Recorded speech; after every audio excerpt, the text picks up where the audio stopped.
Hey guys, welcome back to the channel. Today we're going to be continuing watching the collected Miscellany playlist from Genshin Impact. We've already watched about 40 of them or so we'll probably watch another 10 today, maybe even finish them all, who knows, and just see how awesome they are. So thank you everybody that's been recently commenting and liking these videos, man. I really appreciate it. And with that being said, if you're new, don't forget to hit that sub button for more reaction content, please and thank you. And if you want to, you're more than welcome to come join me on Twitch. I'll be sure to put my link in the description down below if you want to come hang out with me over there. So with all that being said, let's jump into it. Okay, this one is for Nita. Lord Kusanali is a god unlike any other. As the god of wisdom, she has profound insight into the nature of all things, yet she has never had the opportunity to learn by doing. One may ask, how can a god possess true wisdom in the absence of lived experience? Nice. All answers can be found in dreams, and she welcomes fellow truth seekers to dream along with her. I've been waiting for you for ages. Over her years of confinement, Lesser Lord Kusanali has grown intensely curious about the world outside. Just through observing from afar, Nita has learned enough to adapt to any situation. Okay. Nita's normal attack can perform up to 4 strikes that deal dendro damage. Her charged attack consumes a set amount of stamina to deal AoE dendro damage in front of her after a short casting time. Okay, I like that. Tap Nita's elemental skill to cast dendral bonds that deal AoE dendro damage. Of the enemy's hit, a certain number will be marked with the seed of Skanda. Hold her elemental skill to enter aiming mode and target enemies within a certain range. Aiming mode, okay. Benefits from increased resistance to interruption while in this mode. Aiming mode lasts for a limited duration, and only a limited number of enemies can be selected as targets. Oh. Release the skill button to deal dendro damage That's still to really all cool, selected though. enemies, and mark them with a seed of Skanda. Enemies marked with a seed of Skanda and in range of each other will form a connection. When an enemy marked with a seed of Skanda triggers an elemental reaction or takes damage from dendro cord, Nita unleashes Tri-Karma Purification, dealing dendro damage to them and all connected enemies based on Nita's attack and elemental mastery. Tri-Karma Purification can only be triggered once per set interval. After unlocking the talent Awakening Elucidated, the crit rate and damage of Tri-Karma Purification will be increased based on the amount of Nita's elemental mastery that exceeds a given value. Tri-Karma Purification's crit rate and damage can only be increased in this manner up to a certain amount. Nita is always watching, listening, learning about the world around her. Nita's elemental skill allows her to interact with certain harvestable items when they are in range. In some scenarios, not bad. They may also have other uses. Oh, okay. The Temple of Wisdom. When Nita unleashes her elemental burst, she materializes the Court of Dreams. Ooh, I've seen this. This is cool, man. The shrine provides different effects depending on the elemental types of characters in the party. Yeah, I've seen this. This is really cool. If the party contains Pyro character, the damage dealt by Tri-Karma Purification will be increased when Nita is within the Shrine of Maya's AoE. If the party contains an Electro character, the interval between each Tri-Karma Purification is decreased when Nita is within the Shrine of Maya's AoE. Dang, okay. If the party contains a Hydro character, the Shrine of Maya's duration will be extended. Ooh. When the Shrine another of Maya amazing is created, character. If the party contains at least 2 characters of the aforementioned elemental types, their corresponding effects will receive a further boost. So long as the active party member remains within the shrine, the effects described above can be triggered even if Nita is not on the field. Nita freely shares her knowledge with anyone who asks, but how much of it they can comprehend depends on their own aptitude. After unlocking the talent Compassion Illuminated, when Nita casts her elemental burst, the elemental mastery of the active character within the Shrine of Maya will be increased based on the elemental mastery of whichever party members is highest. Oh, I see. Elemental mastery can only be increased up to a certain amount in this manner. The God of Wisdom excels both at posing questions and answering them. Combat is no different. The enemy is the conundrum, and her strategy is the solution. In battle, Nahida first targets a group of enemies with her elemental skill, using seeds of Skanda to connect them to each other. Next, she coordinates with her teammates to trigger elemental reactions, repeatedly unleashing not a bad character at all. as a main mode of attack. She and her team branch out across the battlefield, taking out the weeds as they go. When energy is full, Nahida unleashes her elemental burst, creating the Shrine of Maya to increase all active characters' elemental mastery and provide additional effects depending on the elemental composition of her party. Faced with Nahida's increased dendro damage and the strengthened team around her, all who enter the Temple of Wisdom seeking conflict will soon be reunited with their home turf. Humans often place gods on a pedestal, awestruck by their unfathomable power. Very few ever come to the realization that gods are not the rulers of Teyvat, but merely another form of living being in this world. A god who lacks strength may have little to no advantage, even over mere mortals. No. Even I have no spiteful words to say about a god such as this. I will leave her be. Perhaps the god of Dendro will continue to propagate herself for as long as Irminsul continues to exist. As for the significance of Irminsul to the whole of Teyvat, I will leave that for those who are not under this world's control to discover for themselves. Oh man, okay, yeah, that was a good one, man. That was a really good one. Okay, this one is for Lila. Dreaming may be an entirely new concept to the majority in Sumeru, but one person's already managed to become famous for it. Recently, the strange tales of the sleepwalking eccentric have been circulating in the academia. Rarely used telescopes quietly moving during the night. Entire theses finished between dusk and dawn, and a girl seen in the city one minute spotted all the way over at Caravan Rebop the next. The only one who can't muster the strength to investigate it is Lila herself. Chronic sleep deprivation has taken its toll on her energy levels. Can't sleep? Man, yeah, she looks like an awesome character. Layla's research primarily focuses on theoretical astrology. After receiving her cryovision, she formed a star-crusted veil with ice and frost, providing a space for her companions to study, rest, and even fight undisturbed. Sometimes, while deep asleep, a friend that Layla never knew she had will secretly come to her aid. When Layla crafts character talent materials, she has a chance to receive double the product, boosting the party's adventure readiness. Okay, okay. Layla's normal attack can combo up to 3 strikes, dealing physical damage to enemies. Her hair looks awesome. Attack, Layla consumes a certain amount of stamina and performs 2 swift slashes to her front, dealing physical damage. Casting Layla's elemental skill creates a Curtain of Slumber and also deals AoE cryo damage. The Curtain of Slumber absorbs damage based on Layla's max HP and absorbs cryo damage even more effectively. Layla also becomes affected by cryo for a short time when the Curtain of Slumber is created.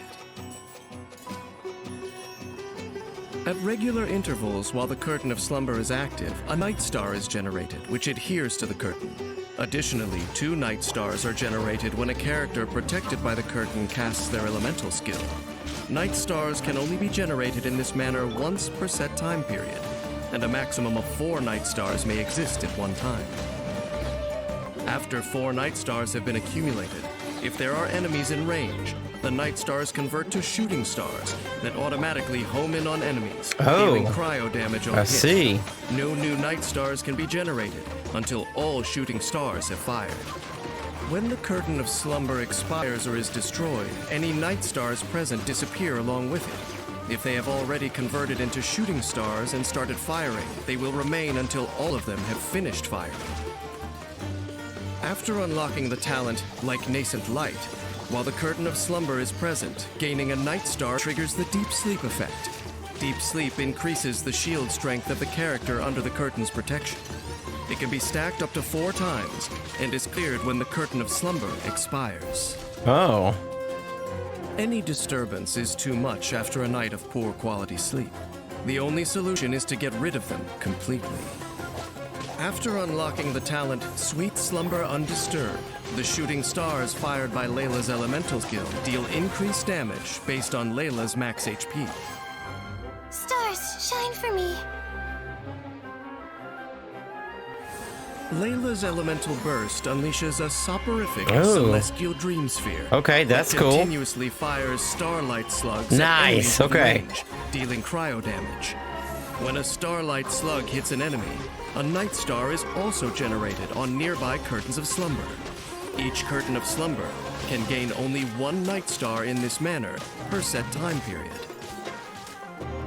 Layla knows the pain of sleep deprivation all too keenly and naturally wouldn't wish it on any of her companions.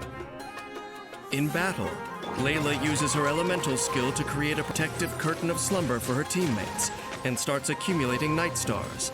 A full quota of night stars will convert into shooting stars that target nearby enemies and deal cryo damage, supporting the battle effort. When energy is full, Layla unleashes her elemental burst to create a celestial dream sphere, which continuously fires starlight slugs at enemies in range to deal cryo damage, while also increasing the production of night stars, helping her teammates to comfortably slide their way to victory. Many people have two sides to their personality, but it's not often that the contrast between them is as stark as Layla's. She spends her waking hours crushed by stress over her schoolwork, yet when sleepwalking, her mind is sharp and lucid. She casts aside her unproductive feelings of self-doubt and gets much accomplished. But perhaps she should count her blessings. Finding a goal in life is difficult enough as it is, and having any chance at all to pursue it undisturbed is nigh on impossible. Enjoy life while things are still uncomplicated. Go and do the things you want to do, because once you reach a certain age, things can never go back to being as simple as they once were. Okay, not bad. Not bad at all. Okay, this one is for Rounderer. There Wanderer? once was a Rounderer? palace, and in that palace was a puppet, sound asleep. You know, I could just pretend that I don't remember what happened after that, and then make up some boring story and get this over with. But boring clearly isn't my style, nor is it the Wanderer's way of doing things. You could say his story is simple and straightforward, or horrendously complex, and both would be right. It all depends on the storyteller. Are you sure it has to be me? Fine. Let's get this over with. If you happen to run into this wanderer, don't let his menacing expression make you nervous. He's really not all that hard to get along Dude, with. he looks like a really cool character. That's all. Don't provoke him, and he And won't look at kick up a that. storm. That looks so Simple, isn't sick. it? He doesn't like to talk about it much, but the wanderer has quite a lot of experience in forging weapons. So Oh. when the wanderer ascends bows and catalysts, it doesn't cost him as much mora. Oh, okay. The Wanderer's normal attack can combo up to 3 wind blades, dealing animo damage. His charged attack consumes some stamina and creates a Oh, that looks high-pressure wind awesome. blast in front of him after a short casting time, dealing AoE animo damage. The Wanderer's elemental skill harnesses the power of the air all around as he casts off the shackles of gravity, dealing Whoa. AoE animo damage and rising into the air as he enters the wind-favored state. Oh, yeah. In this state, Wait, is the that- Wanderer is that his unable hat to that use does plunging that? attacks, and his normal and Does charged his attacks hat are turn into converted that? to Where does his hat Kugo go? And Kugo Tofukai, which deal increased damage over a wider AoE. Using Kugo Tofukai will not consume stamina. The Wanderer hovers in midair while in this state, continuously consuming Kugo Ryoku points to remain airborne. When Okay, the that's sprint button that's is sick, pressed, man. Instead of sprinting, the Wanderer Oh. consumes more Kugo Ryoku points to fly through the air more. He just quickly. flies. Holding sprint maintains a faster flying speed What? while consuming points at a faster rate. Okay, that's Jump awesome. Raises the Wanderer higher into the air at the cost of Kugo Ryoku points, and holding jump does so continuously. The wind-favored state ends when all Kugo Ryoku points are used up. Man, that's awesome. The wind-favored state allows the Wanderer to do battle from midair, as well as explore difficult terrain more easily. Casting his elemental skill again while airborne brings the wind-favored state to an end. after unlocking the talent Jade Claimed Flower. If the Wanderer's elemental skill makes contact with Hydro, Pyro, Cryo, or Electro when cast, the wind-favored state provides different buffs depending on the element. Hydro increases the Wanderer's Kugoryoku point cap. Pyro increases the Wanderer's own attack. Cryo increases his crit rate. And Electro causes him to regain some elemental energy when Kugo Fushodan and Kugo Tofukai deal damage to enemies. A limited quantity of energy can be regained per set time period, and a maximum of 2 buffs can be gained at any one time. The force of wind cannot always be seen, but it can certainly be felt. After unlocking the talent Gales of a Reverie, when Kugo Fushodan or Kugo Tofukai hits an enemy, the Wanderer has a chance to gain the Descent effect. The next time the Wanderer uses his alternate sprint to fly at speed, the Descent effect is consumed instead of Kugoryoku points, and several wind arrows are fired, each dealing animo damage. If a Kugo Fushodan or Kugo Tofukai does not trigger the Dang, that is so effect, sick. the chance of triggering the effect next time is increased. Know your place. Ooh, okay, that was awesome. Casting the Wanderer's elemental burst compresses the surrounding air to form an animo plenum that blasts all sources of frustration away, dealing That was multiple awesome. bouts of AoE animo damage. Casting his elemental burst while in the wind-favored state brings this state to an end. Though Wanderer is his name, aimlessness is not his game, and he does not hesitate to take decisive action in pursuit of his goals. The Wanderer's elemental skill is his preferred means of doing battle. Once in the wind-favored state, he attacks from the air using his Kugo Fushodan and Kugo Tofukai to deal increased animo damage with a wider AoE. Man. By coordinating with his teammates, he can benefit from a range of enhancements, which make him even more powerful. This character is just amazing. When energy is full, the Wanderer unleashes his elemental burst, dealing several rounds of AoE animo damage in one fell swoop, devastating all obstacles that stand in his way. The world of Teyvat has its own rules. They aren't perfect, though. And in some Ooh, that cases, they area are looks really as cool. delicate and fragile as the human heart. That's why I've been tasked with the job I have now. A job which gives me certain special privileges. I'm someone who likes having the freedom to live their own life, but I don't mind this job. It gives me the chance to see this world and everything that lives in it from a lot of different perspectives.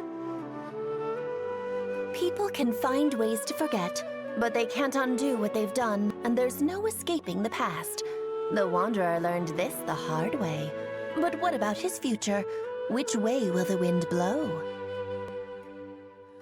A lot of people crave the power to predict the future, but I doubt the Wanderer cares for that. With a past like his, he knows the only way is forward, whatever lies ahead, for better or for worse. That was awesome. That was a really, really good one. Okay, and this one is for In Faran. the Academia's early years, researching ancient mechanisms meant deciphering numerous documents. So even though Faruzan is a Haravatat scholar, her mastery of runes led her to become one of the pioneer scholars in the field of ancient mechanics.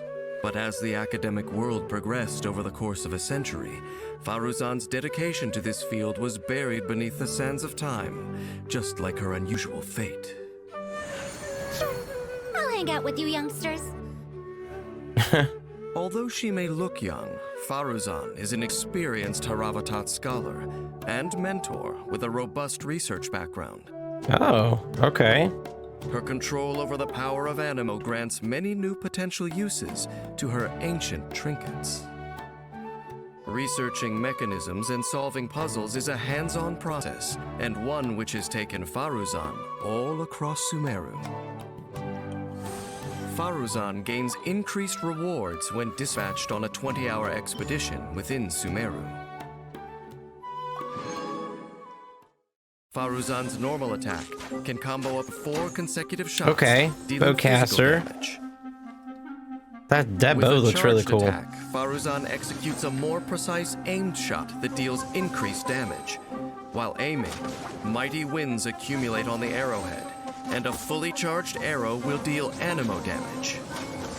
Man, oh, that's sick. Casting Faruzan's elemental skill deploys a polyhedron device, dealing AoE animo damage and causing her to enter the Manifest Gale state. In this state, Faruzan's next fully charged shot will consume the Manifest Gale and turn into a hurricane arrow. Yeah, I was gonna say that's cool. This arrow deals Okay, yeah, this character's really cool based on too. the damage of her fully charged normal attack. Ooh. Parthian Shot. The hurricane arrow will apply a pressurized collapse effect to the enemy or character hit. This effect will be removed after a short delay, creating a vortex that deals AoE animo damage and pulls in nearby objects and enemies. If the arrow does not hit any enemy or character, it will create a pressurized collapse effect at its point of impact. The vortex damage is considered elemental skill damage. Truth repeats its course. Unleashing her elemental burst, Faruzan deploys a dazzling polyhedron that releases a whirlwind pulse and deals AoE animo damage. While the dazzling polyhedron persists, it will continuously move along a triangular path. Whenever it reaches a corner of that triangular path, it unleashes a whirlwind pulse. Dude, that is sick. The whirlwind pulse will apply Prayerful Wind's benefit to all nearby party members, granting them an animo damage bonus.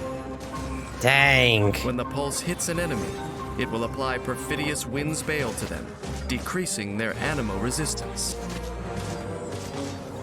After unlocking the talent Impetuous Flow, when Faruzan is in the Manifest Gale state created by her elemental skill, the charging time of her aimed shot is decreased. I see and she that. can apply the Perfidious Wind's Bale effect to enemies hit by the vortex created by pressurized collapse. As a veteran of academia, Faruzan never hesitates to impart her wisdom to the future generations. After unlocking the talent Lost Wisdom of the Seven Caverns, when characters affected by Prayerful Wind's benefit deal animo damage to enemies with a normal, charged, or plunging attack, or an elemental skill or burst, they gain the Hurricane Guard effect, increasing the damage dealt by a certain percentage of Faruzan's base attack. Hurricane Guard can be triggered only once within a set duration, and the effect is cleared after animo damage is dealt. Faruzan is unfazed by the fact that her field of research is now considered outdated. On the contrary, it has inspired new grit and determination. Faruzan starts battle by casting her elemental skill and quickly firing a hurricane arrow to deal animo damage to the enemy. The arrow's pressurized collapse effect then pulls in nearby enemies, providing support to her teammates. When energy is full, Faruzan unleashes her elemental burst to deploy a dazzling polyhedron. This device moves over the battlefield, creating whirlwind pulses and decreasing enemies' animo resistance, which effectively increases the team's animo damage. Make the most of Faruzan's carefully researched dazzling polyhedron, and the rest of the battle will be a breeze. Time is a relative concept and is perceived differently by different people. 100 years is the longest life most people could imagine. Small wonder that they are fascinated by the idea of someone disappearing for this long, only to return looking not a day older than when they left. To Faruzan, those 100 years were physically exhausting and mentally taxing, yet she balks at the idea of seeking sympathy or being the topic of other people's conversations. Only convincing the academia's new enrollees to address her as Madam gives her experience some meaning. But if you ask me, age isn't much of a qualification. After all, time never really stops flowing. And although ancient wisdom should be respected, how long would it really take to erase it all? Oh man, okay, this character's awesome. Okay, this one is for Alham, I think it said. The easiest person in the academia to communicate with, or the most frustrating. He ignores the irrelevant and filters out the fluff, focusing solely on the logical steps and appropriate process for the task ahead. For his more pragmatic colleagues, this makes him a joy to work with, though not everyone shares their enthusiasm. Let's get down to business. Did this character have a character trailer? To use a vision to further their research, and I thought Alham would be no exception. I do not Yet to remember my this character. surprise, he prefers to use his elemental powers not for research, but to deal with other issues that arise in life. thinking a step ahead of everyone else is bound to reap benefits. When Alham crafts weapon ascension materials, he has a chance to receive double the product, boosting Oh, the that one. party's See, that one is adventurous. nice. That's the one that I think is really useful. Alham's normal attack can combo up to 5 strikes with his sword, dealing physical damage. Using his charged attack, Alham consumes a certain amount of stamina Dude. and performs 2 swift slashes to his front, dealing physical His damage. swords are so cool. Tap Alham's elemental skill to rush forward, dealing dendro damage to nearby enemies when the Oh. rush ends, as well as creating a chisel-like mirror. Holding the skill enters aiming mode to adjust the direction of the attack. When this skill is cast, Alham generates 1 chisel-like mirror, plus 1 additional mirror if he possessed no mirrors at the time of casting. Up to 3 chisel-like mirrors can exist at one time. While he possesses chisel-like mirrors, Alham's normal, charged, and plunging attacks will be converted to dendro damage that cannot be overridden. When one of these attacks hits an enemy, the chisel-like mirrors unleash a projection attack that deals AoE dendro damage based on the number of mirrors on the field. Chisel-like mirrors will disappear in turn over time, and will all disappear when Alham leaves the field. After unlocking the talent For Causal Correction, when Alham's charged and plunging attacks hit enemies, they will generate 1 chisel-like mirror. This effect can only occur once in a specified period. A process of elimination. Alham's Elemental Burst creates a particular binding field that deals multiple instances of AoE dendro damage. If any chisel-light mirrors exist when this ability is used, they are all consumed to increase the number of damage instances Ooh, I dealt. really like that. Shortly after this ability has finished, if no mirrors were consumed, then Alham will generate 3 new mirrors.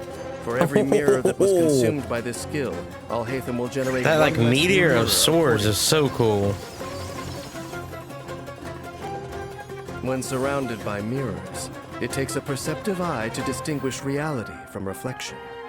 After unlocking the talent Mysteries Laid Bare, each point of elemental mastery that Alham possesses increases the damage dealt by his projection attacks and elemental bursts. Oh. Damage can only be increased in this way up to a certain limit. To Alham, remaining rational under pressure is a key to solving difficult problems. Luckily for him, this is an ability that few of his foes possess. Alham's combat strategy is centered around the efficient use of his chisel-like mirrors. His elemental skill allows him to quickly traverse the battlefield, while dealing dendro damage to enemies and generating chisel-like mirrors. Then Alham can use these mirrors and their projection attacks to easily gain the upper hand. When energy is full, Alham unleashes his elemental burst, creating the particular binding field and dealing several bouts of AoE dendro damage. If he possesses no chisel-light mirrors at this time, some are generated after he has used his burst, allowing him to follow up with more attacks. If he already has mirrors when he casts his burst, then he is able to deal more dendro damage and swiftly seize victory. Dang. Yeah, really, I don't remember this character's like demo trailer or anything, Life looks but much the same for everyone. character looks really People awesome. who lead those lives may be nothing alike at all. A sharp mind and a good attitude have benefited Alham immensely in his pursuit of the good life. It is not my place to judge how other people live. If anything, the more I say, the more jealous I would sound. The truth is, I have nothing against a laid-back lifestyle. It reminds me of a simpler time. But unfortunately, not all creatures are capable of being rational and logical in everything they do. Alham's approach only works in the context of his relatively simple existence, and that is completely fine by him. Man, okay, that one was good. All right, and this is the next one. I don't know how to say the name. Yo-Yo? Yo-Yo? I'm terrible pronouncing names. Adepti are a strange group. You'll never see most of them setting foot anywhere near the city, and yet the instant they find a human whom they take a liking to, they'll come flocking in, teaching Adeptus arts one day and lavishing them with gifts the next. One of these favored few is Yao Yao, a young and enthusiastic Yao. disciple who is thriving under their care. I'll take good care of everyone. Yao Yao's young age posed no obstacle to her making contact with the Adepti. In fact, they were thoroughly won over by the young child's inquisitive nature. One Adeptus in particular was especially delighted when she saw how Yao Yao used an Adeptus contraption, Yuegui, in conjunction with the power of her dendrovision. Even though the sound of bells follows Yao Yao wherever she goes, the wildlife is never disturbed by her presence. When Yao Yao is in the party, your characters will not startle crystal flies, lizards, and certain other animals when approaching them. Yao Yao's normal attack can combo up to 4 strikes with her polearm, dealing physical damage. Using her charged attack, Yao Yao consumes a certain amount of stamina to lunge forward, dealing physical damage to enemies along the way. Tapping her elemental skill summons the Adeptus contraption Yuegui throwing mode to assist Yao Yao in combat. Hold the skill to enter aiming mode and control Yao Yao's throwing direction. Yuegui throwing mode throws out white jade radishes that will explode upon hitting characters or enemies, dealing dendro damage to enemies within a certain AoE. Okay, not bad, not bad. Within that same AoE based on Yao Yao's max HP. If a radish does not hit either an enemy or a character, it will remain where it landed and explode on contact with a character or enemy, or after its duration expires. Yuegui throwing mode will select the target for the white jade radish depending on the surrounding combat situation. If nearby characters have relatively high HP, it will target an enemy. If there are any nearby characters whose HP has dropped below a certain percentage, it will target the character with the lowest HP percentage. And if no enemies are nearby, it will target a character even if their HP is relatively high. A maximum of 2 instances of Yuegui throwing mode can exist at any one time. After unlocking the talent In Others' Shoes, when a white jade radish explodes, active characters within its AoE will regain HP at set intervals, based on Yao Yao's max HP. This effect lasts for a limited duration. Go get him, Yuegui!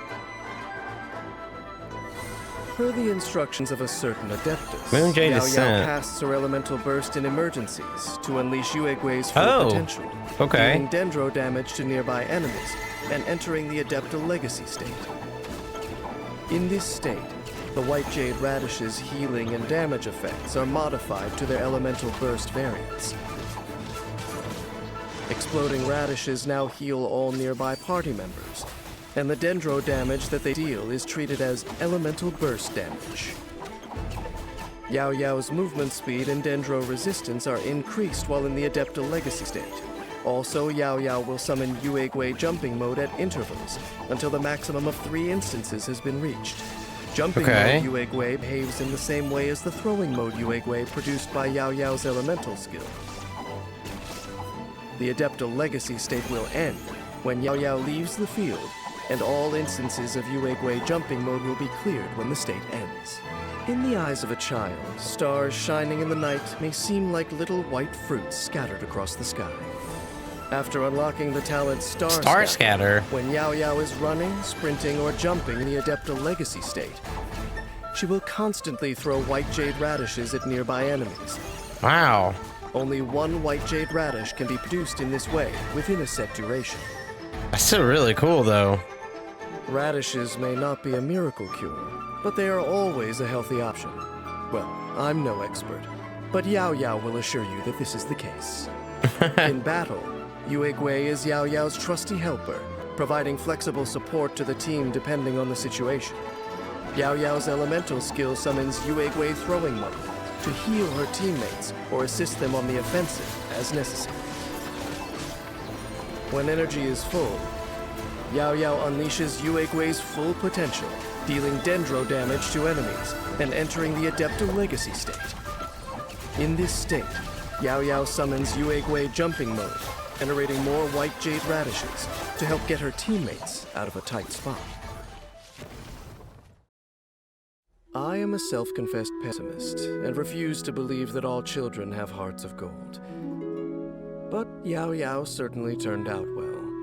Pure, innocent, and compassionate, she never fails to extend a helping hand to anyone in need. Fortunately for her, helping those around her is well within her abilities. She hasn't experienced many setbacks in her life so far.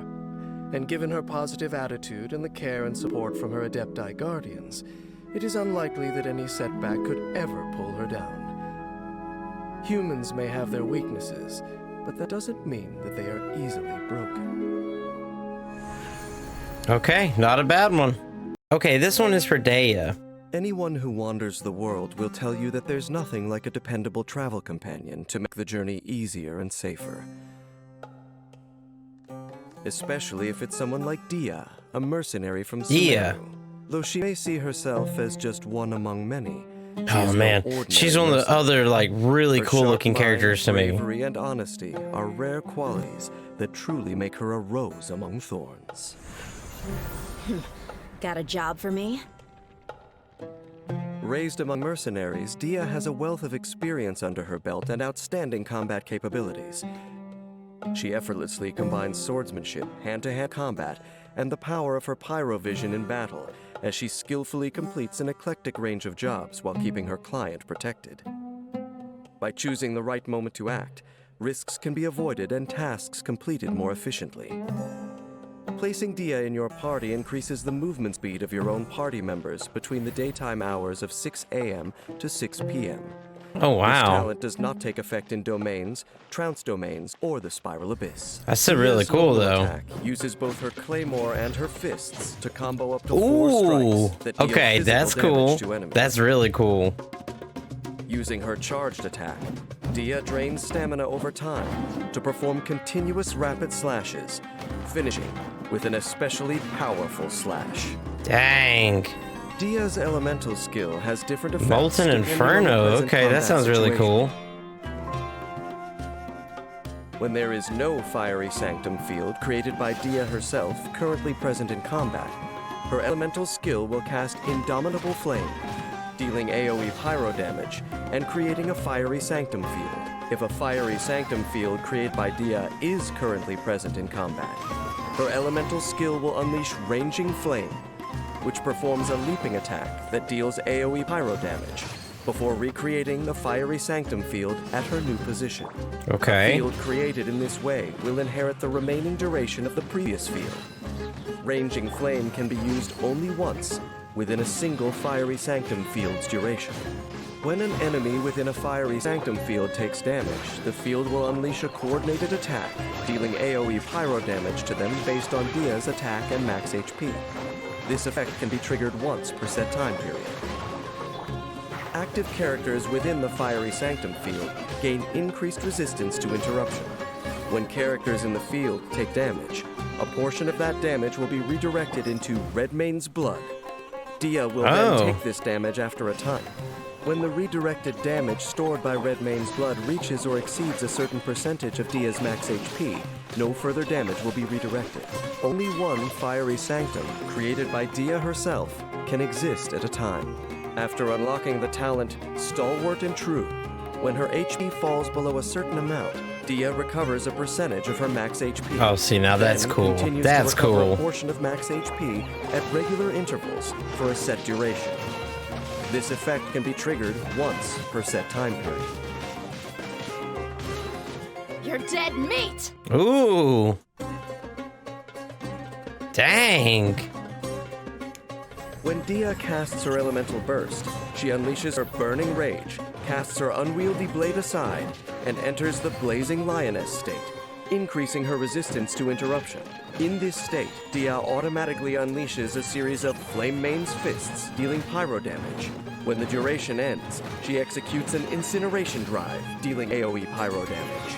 All damage dealt by Flame Mane's fists and incineration drive is based on Dia's attack and max HP. Also, while in this state, Dia will be unable to use her elemental skill or perform normal, charged, or plunging attacks. Her normal attack and elemental skill will be replaced by Roaring Barrage. Using Man. Roaring Barrage shortly after each Flame Look Mane's at that, fist though. will increase the attack speed of the next Flame Mane's fist. If a fiery sanctum field created by Dia's own elemental skill exists when she unleashes her elemental burst, Dia will retrieve it, Then recreate the field once Blazing Lioness's duration expires. The recreated field will inherit the remaining duration of the retreat field.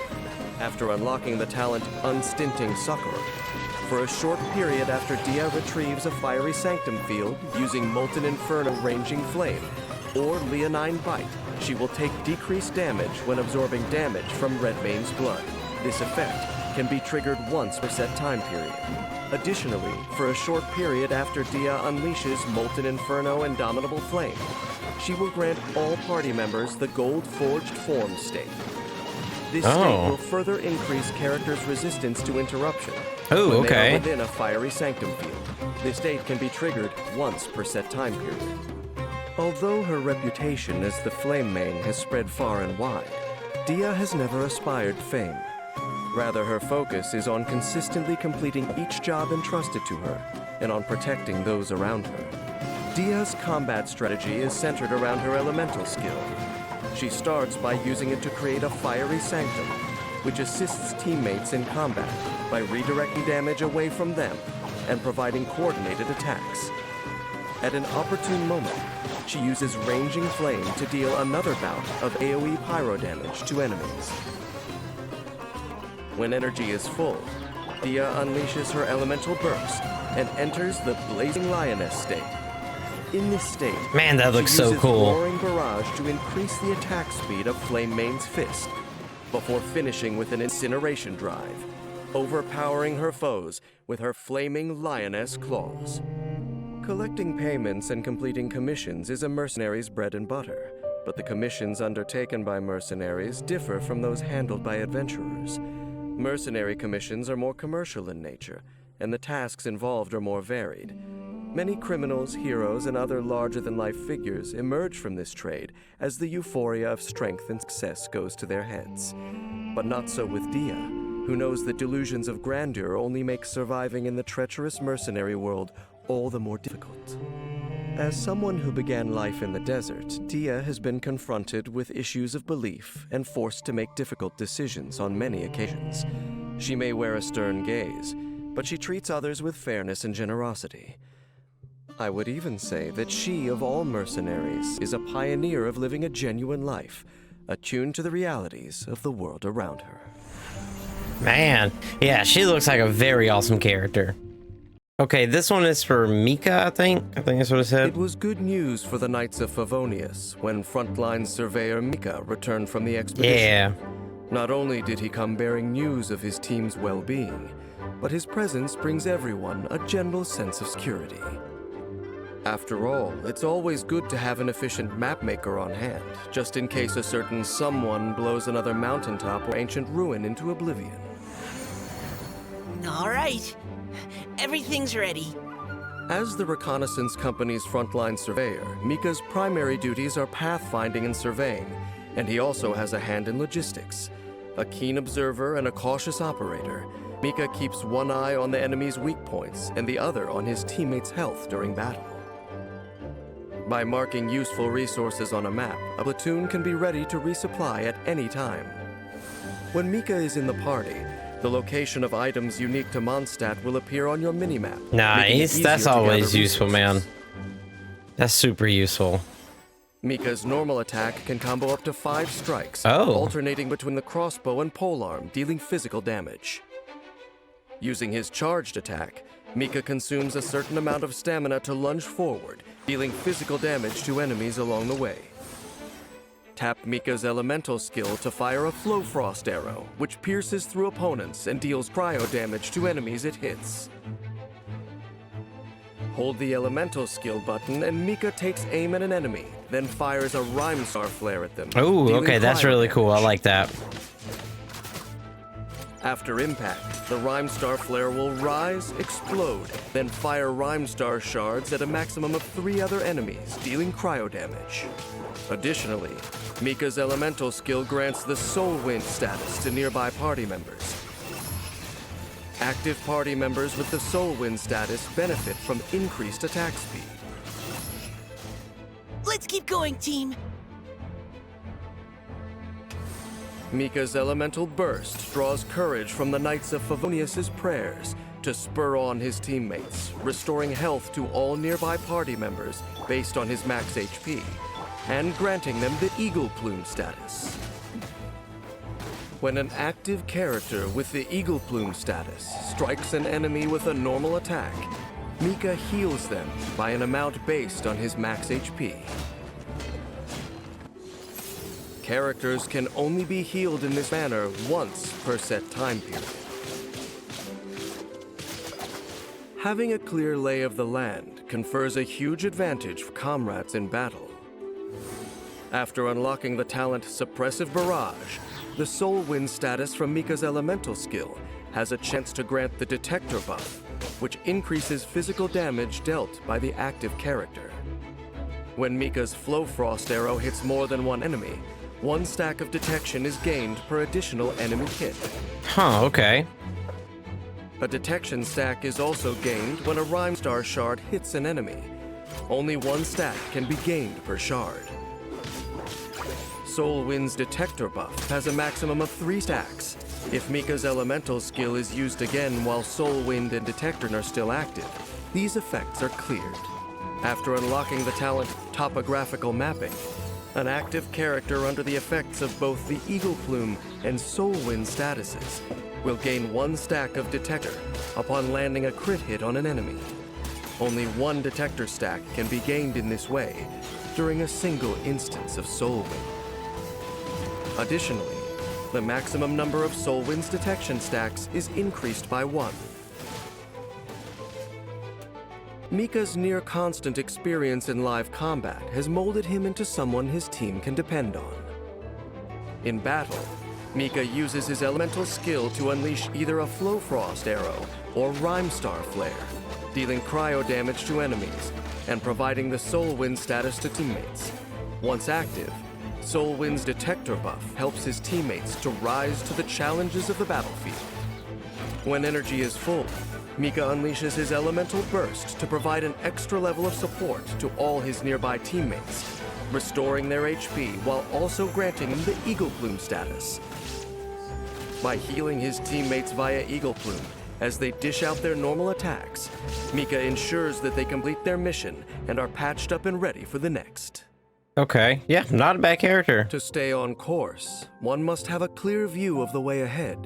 This may sound trivial, yet how many walk blindly down their paths? Mika may not excel at speaking, but nothing escapes his sights. As he matures and grows in resolve, he will develop great potential to lead others.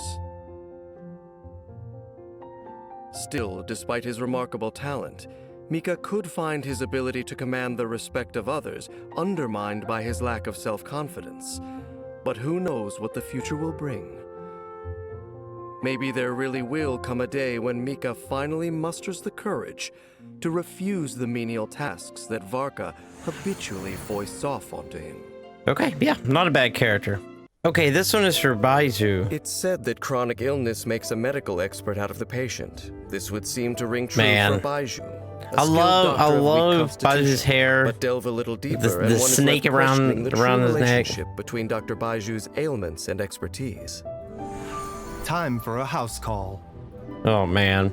Yeah, it does seem like a pretty To chill heal character. the sick is a doctor's lifelong calling. Baiju constantly monitors the well-being of those around him, treating ailments when the earliest symptoms arise. His dendro vision enables him to protect his teammates and provide a range of treatments to suit any scenario. Baiju's familiarity with the medicinal effects of common herbs is useful knowledge during medical emergencies in the wild. When Baiju is in the party, interacting with certain harvestable items will heal the active character, meaning more time spent adventuring and less spent recovering. Nice, very nice. I like that. Baiju's normal attack can perform up to 4 frontal strikes that deal dendro damage. His charged attack consumes a set amount of stamina to deal AoE dendro damage in front of him after a short casting time. Upon casting his elemental skill, Baiju sends a Gossamer Sprite to cruise and attack nearby enemies, dealing dendro damage. After it performs a certain number of attacks, or if there are no enemies nearby, the sprite will return. Upon its return, The sprite heals all nearby party members based on Baiju's max HP. After unlocking the talent 5 Fortunes Forever, Baiju's abilities are enhanced in different ways depending on the active character's current HP. If their HP is less than a certain percentage, Baiju's healing bonus is increased. If their HP is equal to or more than a certain percentage, Baiju's dendro damage bonus is increased. Okay, Taking okay. a turn for the better. Ooh. When Baiju casts his elemental burst, he enters the pulsing clarity state, creating a seamless shield that absorbs dendro damage with increased effectiveness. Okay. While the pulsing clarity state is active, a new seamless shield is generated at regular intervals. While a character is under the protection of seamless shield, whenever the shield regenerates, expires, or is destroyed, the active character is healed based on Baiju's max HP. At the same time, spirit veins are unleashed, which attack enemies, dealing dendro damage. Medicine is a vast and complex discipline whose methods range from the strictly therapeutic to the thoroughly transformative. After unlocking the talent All Things Are of the Earth, when a character is healed by Baiju's Seamless Shield, they will gain the Year of Verdant Favor effect, which increases damage dealt by burning, bloom, hyperbloom, burgeon, spread, and aggravate reactions triggered by that Dang, so a bunch. The size of the damage boost depends on the elemental reaction and scales off of Baiju's max HP up to a certain limit. This Okay. effect lasts for a limited duration. Baiju avoids life and death battles like the plague and does his utmost to stop comrades from becoming casualties. In battle, Baiju casts elemental skill, sending out a Gossamer sprite to deal dendro damage to enemies and heal all nearby party members upon its return. When energy is full, Baiju enters the pulsing clarity state by providing protection and healing for his teammates with his seamless shield, and also unleashing spirit veins to deal dendro damage to enemies. Baiju gives his team healthy odds of finishing the battle in one piece. Humans typically live short lives. People chase after immortality for countless reasons, most of them selfish in nature, but Baiju defies the norm. I know of no one else who yearns for eternal life as a means to endure limitless suffering.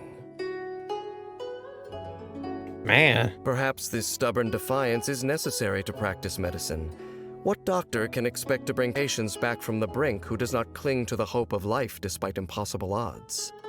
However sheer his determination, the future is always uncertain. But surely anyone bold enough to shoulder responsibility for the lives and deaths of others deserves reverence and respect. Man, okay, yeah, I love this character. I think Baiju is awesome. Okay, this one is for Kabe. I think it's When Dory was planning to build her residence, she I'm not sure at how you first say it. envisaged a cozy luxury home in a quiet spot far from the city, with ample space to house her countless possessions. But with the aid of renowned architect Kaveh, the palace okay. of Alcazar Zaray has ended up as an iconic landmark. That's a really known awesome far and area wide. wherever this is. Dory occasionally grumbles about this unexpected twist of fate. But in Kaveh's life, unintended consequences like these are all too typical. Is that the client? Wait. Oh, it's you! Kaveh is rarely without his assistant, Marak, a multifunctional tool that runs on ancient technology. As well as assisting him with routine mapping work, Marak also helps Kaveh deal with all manner of unforeseen incidents. When trying to strike a balance between aesthetics and practicality, budgeting is an essential skill. When Kaveh crafts landscape, building, and courtyard-type furnishings, some materials are refunded, ensuring efficient utilization. Okay, okay. Kaveh's normal attack Schematic uses setup. Marak to combo up to 4 strikes, Ooh. dealing physical Okay, damage that was to cool. enemies. His charged attack consumes stamina over time to perform Oh, continuous I really rapid like that. slashes, finishing with an especially powerful slash. I really like that. When he casts his elemental skill, Kaveh attacks using Marak's mapping ability, performing a radial scan that deals AoE dendro damage and causes all dendro cores in range to burst. After unlocking the talent An Architect's Undertaking, when Kaveh is hit by dendro cores damage, including Burgeon and Hyperbloom damage, he will restore HP based on his elemental mastery. This effect can be triggered once per set time period. Breaking new ground! Kaveh's elemental burst unleashes the full power of Marak, which maps out a cubic area, dealing AoE dendro damage to all enemies within it, and causing all dendro cores in range to burst. For a set duration, it also enhances Kaveh's combat capabilities by increasing his resistance to interruption, expanding his normal, charged, and plunging attack range, and converting his attacks into dendro damage that cannot be overridden. Nice, very nice. All dendro cores created by your own party members' bloom reactions will deal additional damage when they burst. These effects will be cleared once Kaveh leaves the field. The mind of an artist is always busily conjuring up strange and wondrous ideas, never stopping even in the heat of battle. After unlocking the talent A Craftsman's Curious Conceptions, during the period of Kaveh's elemental burst, after Kaveh strikes an opponent with a normal, charged, or plunging attack, his elemental mastery will be increased. This effect can be triggered once per set time period, and is stackable up to a limit. When the elemental burst duration expires, these effects are cleared. The path of the idealist is rarely a smooth one. Even the kindest of souls must find the strength to confront the obstacles ahead. In battle, Kaveh makes deft use of his elemental skill. He scans for all dendro cores in a certain range, instantly causing them to burst and deal dendro damage to enemies. When energy is full, Kaveh uses Marak at full power, dealing dendro damage to enemies and enhancing his personal combat capabilities for a period of time. Kaveh continues to deal dendro damage with his normal attack and elemental skill, while boosting damage dealt by bursting dendro cores, finally tackling the problems in his life once and for all. He does have some really cool moves. I'll give him that. Definitely looks like a Many cool struggle character. to understand how Kaveh, despite his academic brilliance, has wound up leading a life fraught with disappointments. The objective truth is that Kaveh is his own worst enemy and brings most of his woes upon himself. And yet, I find myself reluctant to be too critical of him. After all, surely anyone with a heart would be moved after witnessing Kaveh stand up for what he believes in. All right, yeah, that one was pretty good. I like that one. Okay. One courier from Inazuma's Komaniya Express stands head and shoulders above the rest. Instantly recognizable from her twin tails and paw pads, she is well known for her professionalism and excellent customer service. But nothing speaks to her popularity like her loyal customers, who, impressed by her integrity and can-do attitude, ask for her by name whenever they need an express delivery. Anything you need delivered? Gold-level courier Kirara has more than earned her reputation. Kirara, okay. Be it her delivery speed or package security, she provides a first-rate service by every measure. With her dendro vision on hand, Kirara clears all roadblocks to progress and delivers every order safely and swiftly. Even when in human form, Kirara's feline hunting instinct never sleeps. When Kirara is in the party, Cat's animals who creeping produce carrots, fowl, okay. raw meat, or chilled meat will not be startled as easily when your party members approach them. Okay. Kirara's normal Box attack cutter. can combo up to 4 sword strikes, dealing physical damage to enemies. Using her charged attack, Kirara consumes a set amount of stamina to perform 3 frontal slashes with her claws, dealing physical damage.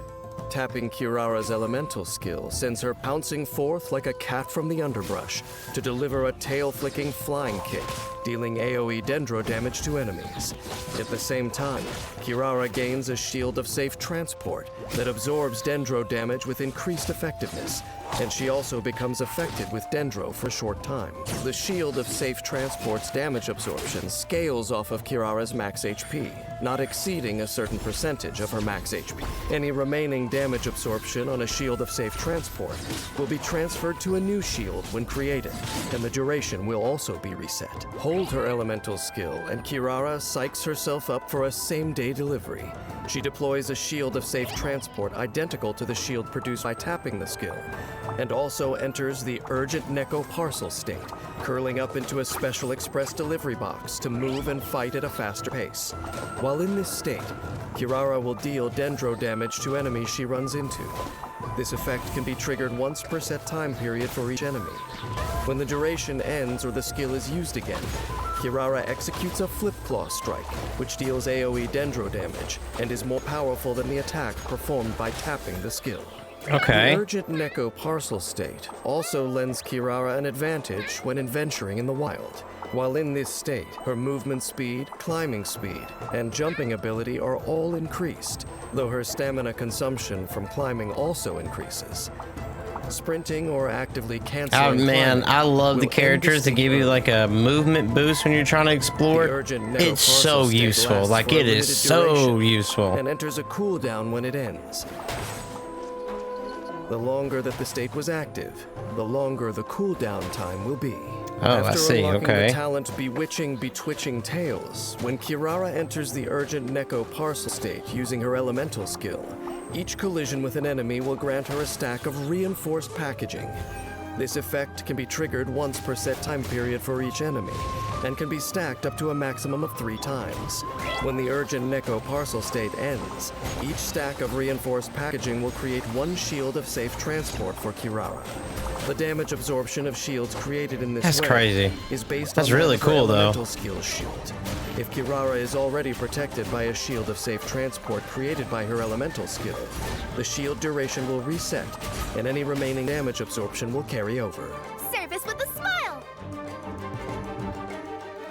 Kirara uses her elemental burst to punish would-be package thieves, attacking with a special delivery package that deals AoE dendro damage. After the special delivery package explodes, it will split into numerous catgrass cardamoms, which explode and deal AoE dendro damage on contact with an enemy, or after a period of time. Just as a cat's eyes stay sharp in the dark, Kirara adjusts her attacks to suit the needs of the battle. After unlocking the talent Pupillary Variance, Kirara's elemental skill and elemental burst damage are increased based on her max HP. In her Nekomata form, Kirara possesses fearsome yokai powers. However, she prefers to use her abilities to protect her customers' parcels from theft or damage. Man. In combat, Kirara's primary means of At least she's support thinking about is everybody's the shield of stuff. safe transport she creates with her elemental skill. In a pinch, she can also switch to her urgent Neko parcel state and dart around the battlefield as the situation demands. That's awesome. While keeping her allies safe. When her energy is full, Kirara drops off a special delivery package, which deals AoE dendro damage to enemies before splitting into catgrass cardamoms, turning package thieves into damaged goods. Nice. Being a courier can be very satisfying work. To Kirara, every package safely delivered to a satisfied customer is a huge accomplishment, and a job well done always leaves her in a wonderful mood. Of course, not all packages are fortunate enough to make it into the hands of the customers waiting for them, but I admire Kirara's persistence and patience as she treks far and wide with her unwieldy parcels in hand, determined to see each and every journey through to the end. Perhaps this is the way things should be. After all, given enough time, is there any price too great to pay in order to achieve your goals? All right, yeah, that character's awesome, especially the movement thing. Okay, guys, that's where I'm going to end it. If you enjoyed this video, don't forget to hit it with like. It really helps out the channel here. There is a few more left, but I'm going to wait on watching those because I haven't watched the version trailers or the character trailers, anything like that for those last few that are left. So I'm going to wait and watch those at a later time in the future whenever they add a few more too. That way we're not just watching a couple and that's it. So that's where I'm going to end the whole collected miscellany reaction for now. But thank you so much to everybody that has been liking and commenting on these videos. And if this is your first time watching one, I have reacted to all the other ones up until this point. I think this is part 5, so you got plenty to watch if you want to go catch one of the other ones. And just thank you to everybody in general that's been here and been watching the channel, man. I really appreciate it. So if there's anything else you want to see me react to, just put it in the comments down below. And that's all I got for you, man. So I will see you in the next video. And do not forget, it's Orc Army for life.